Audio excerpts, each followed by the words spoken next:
Het Cambuurjournaal wordt mij mogelijk maken door bouwgroep Dijkstra de Rijsma, KKFH Kozijnen en Wieda Vermogensbeheer.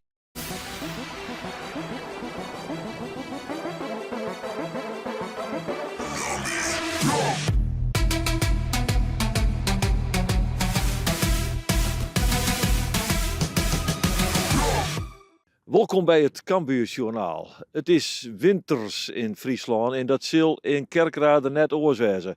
Rode JC, dat is de komende tegenstander van Cambuur. Nou ja, werd de stemming in principe best wel heel goed is na de overwinning op de nummer 2 Excelsior Oranje Vreed.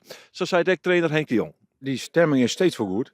Alleen inderdaad, er is ook overwinningen. En ja, in je stadion wat er ouder dan een vreed weer gebeurde, dat jouwt die jongens vleugels. Hè. Dan krijg je zo'n steun van de eerste tot de laatste seconde. Ik doe het moeilijk in, hè. Dat stadion zit erachter. Ja, dan op een gegeven moment weer onverslaanbaar. En dan ging ik kans die zij krijg je in de nest. Hè. Dat dwingst ik out dan. Ik ben heel tevreden hoe de eerste helft. Hè. De komst toch ik was even compact te staan in de ploeg. En, ja, dan counteren we eruit. Hè. En dan was het eigenlijk dik voorstaan. Nou ja, en dan die winterse omstandigheden, die spelen uiteraard een rol in de wedstrijd. Maar ja, dat is net alleen voor Cambuur, Henk. Dat is ook voor de tegenstanders. Ja, moeilijk veld, chill hut wijzen, gewoon spelen. Het zijn hutfield werden. Kijk eens, vroeger, ik weet net hoe glad het is. En als het morgen dooit en daar weer opvliest. En hoe dat gaat, dat zal voor morgen worden. Maar ja, wij zijn kleef. Ik denk dat we dat kennen. We krijgen wij dit hier zo volle onterechte tegenslagjes gehad. En daar moest ik hut van worden. En dat is ik voor zo'n veld. En we beginnen heen om te winnen en om goed te voetballen. En als mijn goede tegenstander te maken, dan weet ik wel. Maar als er saai is, dan komt het vaak een heel eind. En als je even naar de opstelling van Cambuur, ja, dan wil Henk de Jong eigenlijk nog net zo volle oor kwijt. Nou, dit is zelf maar zeggen. Wat komt er bij die opstelling, Henk? Is er wat te verhoren? Nou, dat weet ik morgen pas. Dit is nou de tweede dag erna. Dus nu komen de klachtjes wat. Maar ik denk dat een hulpproto wel vrij goed staat. En dan is het wel een beetje een cruciaal duel he, van de achtervolgers Channel Core op die topposities. Ja, kan raar rennen, hè? Ja. Nee, als het winst, is het redden. Dat weet ik wel. Maar dat geldt ook voor hun. Hè? Dus het zit altijd tegen bij elkaar. En ja, als morgen al winst, dan is het gouden zaken natuurlijk. Dan begint alles te leven nog. Hè? Maar ik concentreer me gewoon op plaatsing van na-competitie. En dan hoop ik een prachtige thuiswedstrijd te hebben. Dat betekent dat ik een 0-1 komst. Maar dat is een heel lijn voort, ja. Want het zit heel tegen bij elkaar. Maar daar focus ik meer op. Wat er meer gebeurt, show wel. En dit is de opstelling van Cambuur. Gin Remco Balk, naast je vijfde gele kaart is hij scors. Kooistra, Wieberen Kooistra is zijn vervanger. Aan de linkerkant in Rjochts de verdediger Ottersen als Rjochts Boeten. Dat winnen de verrassings van Henk de Jong in deze wedstrijd in Rode JC. En die wedstrijd begint met een minuut stilte. Daarna tegen zo'n Jim Calderwood. Hij is oudspeler van Rode JC, speler daar van 82 rond 87. En hij weer de assistent-trainer van 93 rond 94 onder Frits Korbach. Hij verstoor Arune Snijn op 69-jarige leeftijd. Je de lui wel degelijk een protestie, hè, vrienden Wieken in Kerkrade. Dat kun je hier nog zien. En dan komt de wedstrijd op een veld, ja, een moeilijk te bespelen veld. Dit is dreig. Wat weer het idee van Henk de Jong? Nou, we lanceren Wieberen Kooistra. Die kan maar zijn snelheid voor gevaar zwaar. Dat gebeurt hier. Hij rent Kruiver eruit. Dan leidt hij hem keurig voorom. En daar is die orde verrassende onvaller. Stoerla Ottersen. En die krijgt de bal krijgt net in de goal. En dan hebben we nog een minuut onderwijs en er gebeurt al dit. Een bal op peel van Cambuur. Een flitsende start van de Jouters. Hier is de corner van Mark Diemers. Kan inbracht worden en dat wordt daar nog even royaal mist. Maar dan komt hier de prima sliding. En dan kan daar het schot ik achterom komen. En dat met correct verlangs gaat. En zo wie Cambuur in de beginfase stevig onwijzig in de wedstrijd in Rode JC. Corner van de orenkant dan. Geen voetkop worden. Nee, wordt oppakt door Narti. Narti luidt waarom. Rulke. Boom. Ja, heerlijk. Had hij erin vlucht is het een wereldgoal. Maar de Duitser wie hier wat te opportunistisch. Ek Rode JC die wel degelijk mooi verzels in die wedstrijd. Ja, het is de wedstrijd tussen de ploegen die het onjekje willen en misschien even een jekje matten. Maar hier gaat Wieberen Kooistra er weer van terug. Hij die dat toch goed, de Harakiet, in de beginfase van die wedstrijd. Maar nou brengt hij hem zelfs wat in de problemen. Want ja, dan weet je, de positie is tamelijk kansloos om te zitten. Hij doet dat dan echt in het zietnet. Maar Wieberen Kooistra liet hem in benamen de eerste helft goed zijn aan de kant van Cambuur. Dit is de keeper van Rode JC, El Maats. Prima keeper trouwens. Afkomstig van Twente. En die brengt hier de bal mooi een prachtige paas. Wat een goede trap. Bij Thiago Tsukur, de Turkse spits van Rode JC. nou, hier misschien echt wel wat meer in zitten. Maar hij lept op een oergoal van Thijs Jansen heen. De tweede helft dan, naar een 0-0 restaan, is het Rode JC dat ik op ziek giet naar een treffer. En ja, je viel het al een beetje, jongen. De treffers kunnen wel eens duur worden. Maar hier komt een enorme mogelijkheid. En dan is daar die prima keeper van Cambuur, Thijs Jansen, die te verzorgen dat Ryan Leijten net scoort. Prima reactie van die keeper die lang steen bloot. En dan ik een beetje mazzel had dat die bal onder zijn knibbels lezen bloot. Maar toch, het bloot 0-0.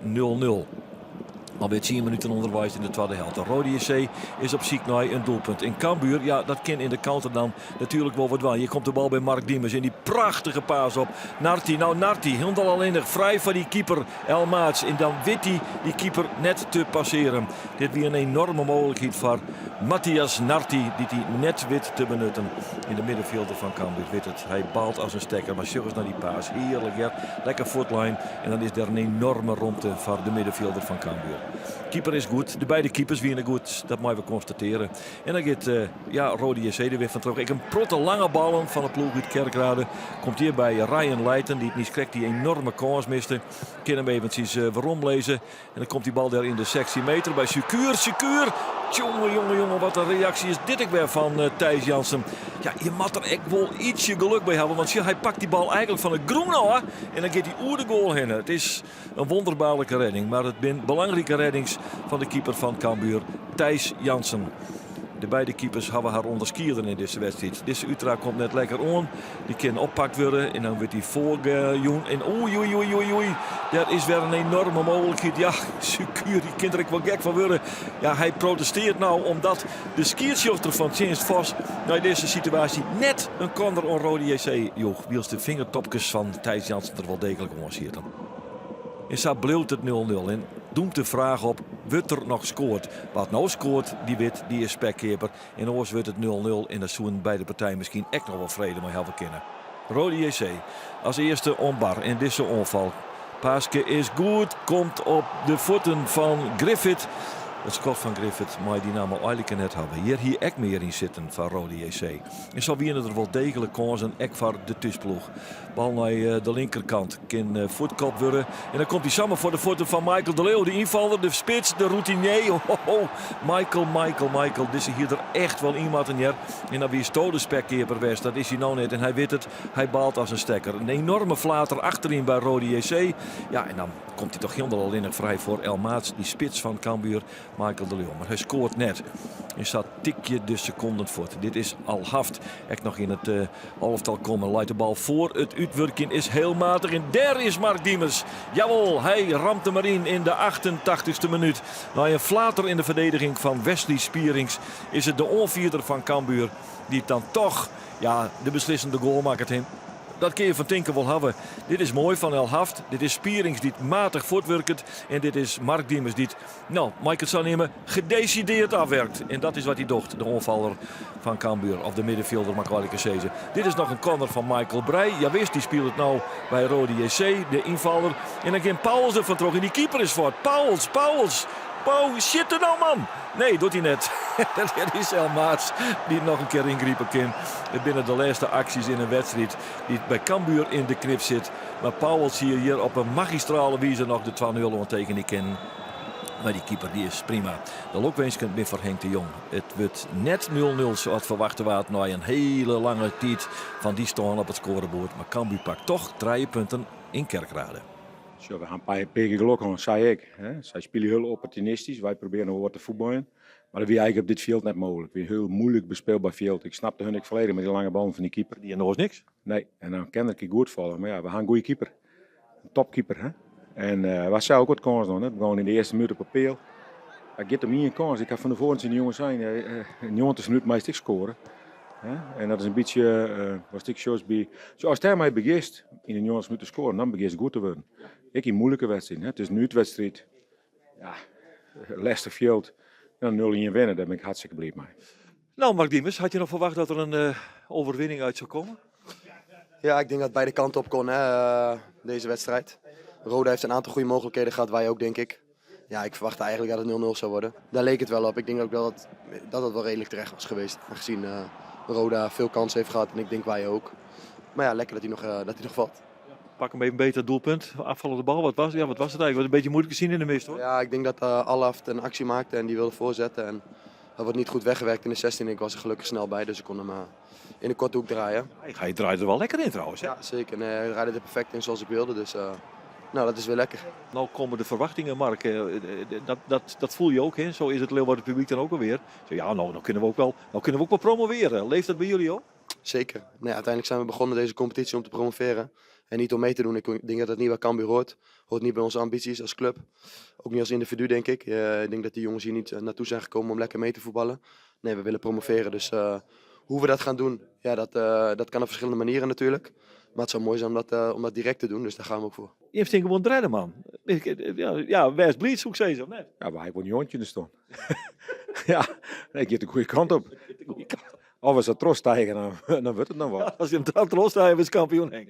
Ja, nou ja, weet je wat wel. Nee, maar ik vreeg het echt aan Mark Diemers en aan de keeper. Ik zei, ja, maar wat leeft er nou in die groep? Is dan nooit die groep? Die zei, ja, maar nou mat wij eigenlijk... Dob is nog altijd voorzichtig, nou in competitie. Maar zei die groep misschien wel, nee trainer, we moeten voor de boppers te plakken in. Die boppers te twa. Ja, die groep is net dom. En die groep weet ik wel wat er gebeurt. En uw stadion ontploft en uw supporters ben en dat vernemen ze. En ja, jongens ben zelf ook net gek. Hè? Ik was zo'n wedstrijd voor het einde 8 punten achter stond of zo. Toen halen wat ik.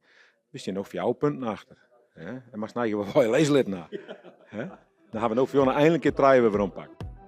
En dat zei Henk de Jong, mooi een grote lach. Volendam en Excelsior nog aan de leiding, 46-42. En dan komt Cambuur inderdaad op 4 punten, 28-22. Onderhand nog altijd Vitesse, en dat zal ik wel zo blijven. -8-22. Dit binnen 3 prachtige punten van Cambuur. Uitwinnen bij Rode JC. Dat is net altijd van Cambuur Royal West. En zag Steendel dus op een prachtig plakje in de KKD-competitie. En dus is er weer hoop op meer. Het zou al je samen kennen. Kom er vreed, dan is alweer de volgende wedstrijd. Eindhoven uit. Weer een eind in de bus, maar wij binnen er dan sneur en ik weer gewoon maar een nij Cambuurjournaal. Graag om dan. Het Cambuurjournaal waar mij mogelijk maken door bouwgroep Dijkstra de Rijsma, KKFH Kozijnen en Wieda Vermogensbeheer.